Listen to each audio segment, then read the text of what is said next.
Breaking news, matapos magpalipad ng mga fighter jets at bombers ang China at Russia malapit sa Japanese territory na siyang ikinagalit ng gusto ng gobyerno ng Japan. Ngayon, Amerika, nagpalipad na rin ng kanilang dalawang bombers kasama ang mga fighter jets ng Japan. Kinundi na ng United States of America ang ginawang pag-target lock ng China sa mga fighter jets ng Japan. Lubha raw itong delikado at maliban pa riyan, ang Japan ay nakipag-usap na sa Italia at sa NATO tungkol sa ginawa ng China. Yan ang ating pag-uusapan sa video ito. Pero bago ang lahat ay huwag kalimutang mag-subscribe. Samahan na rin ang like ang video ito at i-click ang notification bell. Napakalaking tulong yan para sa aming mga content creators.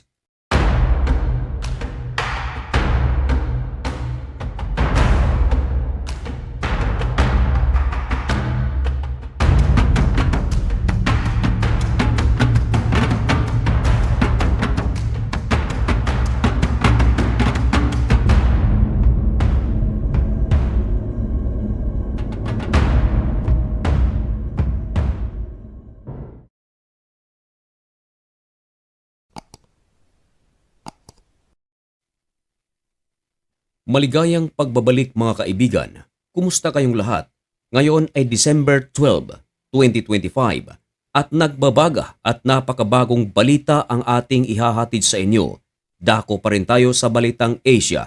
Ito ay tungkol sa painit ng tensyon sa pagitan ng China at ng Japan. Maging ang United States of America ay sumali na sa eksena. Hindi nito nagustuhan ang ginawa ng China.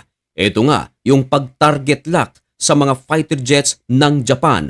Lubha raw itong delikado ayon sa Japan. Ito na raw kasi ang pinakahuling proseso upang magsagawa ng pag-atake sa mga fighter jets na nasa himpapawid. Dahil kapag sinabi nating target lock, ibig sabihin ang pagkalabit na lamang ng gatilyo ang kulang at pagkatapos nito, maraming mangyayaring hindi maganda. Maaaring humantong ito sa World War III dahil pwedeng makialam ang mga bansang alyado ng United States of America at ng Japan at maaaring hindi rin manahimik ang mga bansang alyado ng China gaya ng Russia at ng North Korea. Lubhang ikinagalit ng Japan ang ginawang show of power ng China at ng Russia dahil nito lamang nakaraang araw ay lumipad ang mga fighter jets ng China, katuwang ang mga bombers naman ng Russia at ito ay nagpalipad malapit sa aerial territory ng Japan. Ayon sa Japan, isa raw itong threat para sa kanilang national security. Hinding-hindi raw nila ito papayagan na palagi itong gagawin ng China at Russia. Ang rason ng Japan kung bakit hindi nila papayagan ang China at Russia na magsagawa ng joint air patrol malapit sa teritoryo ng Japan dahil hindi nito pababayaan na mangyari ang ginawa ng China at Russia sa South Korea sapagkat pinasok na ng mga fighter jets ng China at bombers ng Russia ang aerial territory ng South Korea. Lubhang nabahala rito ang South Korea. Galit na galit ito. Agad na nagpalipad ng kanilang mga fighter jets at itinaboy ang mga fighter jets ng China at ng Russia. Ito ang bagay na ayaw mangyari ng Japan. Kaya bago pa man makapasok ang mga fighter jets at bombers ng Russia sa kanilang aerial territory, ay nagsasagawa na ito ng mga aksyon upang hindi makalapit ang puwersa ng China at ng Russia. Agad na nagpalipad ng mga fighter jets ang Japan at binuntutan ang mga fighter jets ng China at ng Russia. Pero sa kasamaang palad, ang fighter jets ng Japan ay tinarget lock ng China. Lubhang nagalit dito ang Japan. Noong una ay hindi pa kumikibo ang number one allied ng Japan. Ito yung United States of America. Pero makalipas lamang ang ilang oras, nagsalita agad ang United States of America at kinundi na ang ginawa ng China. Pero pagkalipas ng ilang oras mga kaibigan, napagdesisyonan na ng United States of America na makialam na. Agad itong nagpalipad ng kanilang dalawang bombers. Ito mga kaibigan ang B-52 bombers Meron itong kakayanan na magdala ng maraming mga nuclear weapon at kaya rin itong atakihin maging ang mga nuclear weapon ng kalaban. Para sa mga hindi naniniwala sa balitang ito, narito ang iilan sa napakaraming mga pruweba na talagang ang US ay nagpadala na ng kanilang bombers. Dalawa ito mga kaibigan, at maliban sa ginawa ng United States of America, maaaring mangialam din dito ang NATO at ang Italia sapagkat ang Defense Minister ng Japan ay nagkaroon ng separate na pag-uusap sa liderato ng Italia at ng NATO. Maging ang Prime Minister ng Japan na si Sanai Takaichi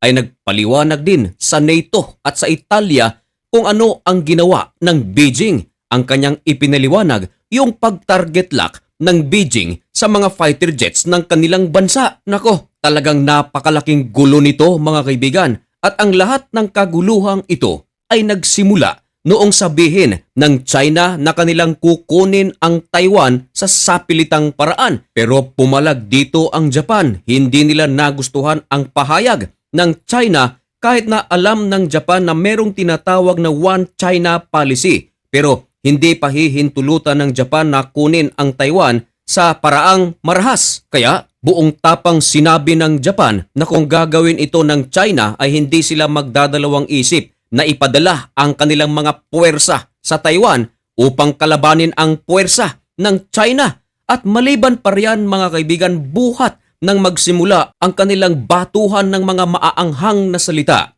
ang Japan nagpadala na ng kanilang mga warship at fighter jets doon sa isla na malapit mismo sa Taiwan. At ayon sa Japan, kinakailangan nila itong gawin upang mabawasan ang tsansa ng China ng pag-atake sa Taiwan. Galit na galit naman dito ang China. Nagpadala agad ito ng kanilang mga warships malapit sa Taiwan. Nagpalipad din ito ng kanilang mga drones. Makikita sa mapang ito na talagang napakalapit nga talaga ng islang ito na kontrolado ng Japan. Mas malapit pa nga ito sa lupain ng Taiwan kaysa sa lupain ng Japan. Ang pangalan ng islang ito ay Yonaguni. Ano naman ang meron dito? Dito ay napakaraming puwersa ng Japan. Merong mga warships dito, may mga radars, meron pa ngang fighter jets. Dito ay karagdagang nagpadala ng puwersa ang Japan. At ayon sa kanilang paliwanag, ito ay upang mabawasan ang tsansa ng China na atakihin ang Taiwan. Ang tanong, bakit naman kinakailangang protektahan ng Japan ang Taiwan? Ang paliwanag kasi ng Japan mga kaibigan ay ganito. Kapag nakuha kasi ng China ang Taiwan, malaki itong threat para sa national security ng Japan. Paano? Kasi yung isla ng Yonaguni, kapag nakuha ang Taiwan, ay madali namang atakihin ng China ang puwersa ng Japan na nasa islang ito. Kaya malaki itong threat para sa national security ng Japan. Kaya kahit na hindi hilingin ng Taiwan na sila ay protektahan, poprotektahan ito ng Japan. Ngayon, bakit naman importante para sa United States of America na tulungan ang Japan upang tulungan naman ang Taiwan? You know what mga kaibigan, this is just more than a country. Hindi lang Taiwan ang pinag-uusapan dito kung Amerika ang ating pag-uusapan. Ito rin mga kaibigan ay isang military strategy ng China. Can you imagine kapag makuha ng China ang Taiwan at lagyan ito ng napakaraming military base, mga missiles, mga interceptors ng China, ay madali nitong mapapasok ang Pacific, madali nitong mapuntahan ang Hawaii at ang Amerika. Madadamay pa rito mga kaibigan ang Pilipinas, ang Thailand, maging ang South Korea. At isa pa mga kaibigan, alam ng buong mundo na rival ang Amerika at China kung defense ang pag-uusapan at ekonomiya. Now, ang Taiwan mga kaibigan ay pinakamalaking distributor ng mga microchip sa buong mundo na nagagamit sa paggawa ng mga smartphones, mga fighter jets, mga satellites at iba pa. Kung iyong papansinin, napakayaman ng Taiwan. Now, can you imagine kung makuha ito ng China? Malaki ang possibility na malalamangan ng China ang United States of America. Kaya, Para sa side ng Amerika, hindi lang Taiwan ang pinag-uusapan dito, kundi ekonomiya at depensa. Ito ang dahilan kung bakit sinusuportahan ng gusto ng United States of America ang Taiwan kahit hindi naman niya ito aliado. Ano ang inyong masasabi tungkol sa usaping ito? Ipaalam ang inyong mga komento dyan sa comment section at malugod ko po iyang babasahin.